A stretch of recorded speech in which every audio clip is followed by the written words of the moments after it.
Pansinin niyo yung folder sa harapan ni Alcantara. Yan ang kanyang statement na binuksan niya kasi babasahin niya. Tapos, yun, binigyan siya ng script ni Boying. Kaya pala siya pinaupo dyan ni Panfilo. Kasi hindi naman siya dyan nakaupo nung pisa, di ba? Pinalipat lang siya ni Panfilo. Nakita mo yung naging facial expression nitong si Alcantara nung ibinigay ni Boying sa kanya yung papel. Kasi siguro nagulat siya. At saka at the same time, nakakakaba. Naiipit siya eh. Sasabihin ba niya yung totoo na nalalaman niya or babasahin niya yung script na ibinigay ng demonyong si Boying sa kanya? Tingnan niyo, nag-iba na yung itsura niya. Kaya pala nung umpisa ng statement niya, hindi siya nagbabasa. Natatandaan niyo ba yun? Sabi niya hindi niya nababasahin yung statement niya dahil alam naman niya. So, inihayag niya yung statement niya.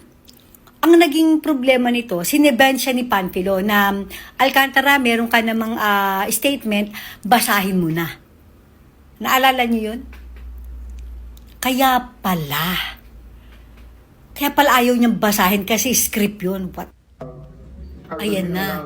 Ito na yung pinapaalam siya ni Boying sa chairman na dadalhin niya muna itong si Alcantara sa DOJ at ibabalik ng 2:00 para nga daw doon sa statement niya para maging na to, parang ipo-formalize.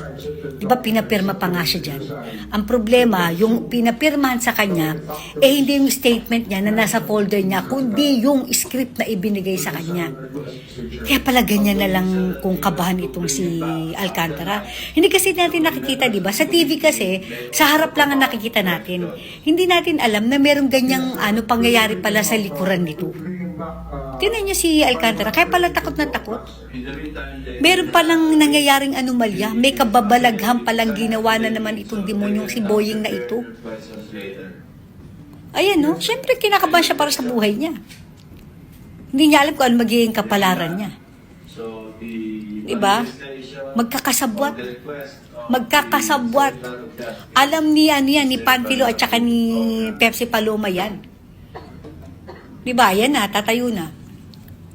Tamo, kabadong-kabado siya, oh. Ayun. Yan yung script na dadali sa DOJ. Tapos yung statement niya, ayun.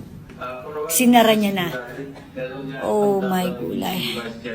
Ano na mangyayari?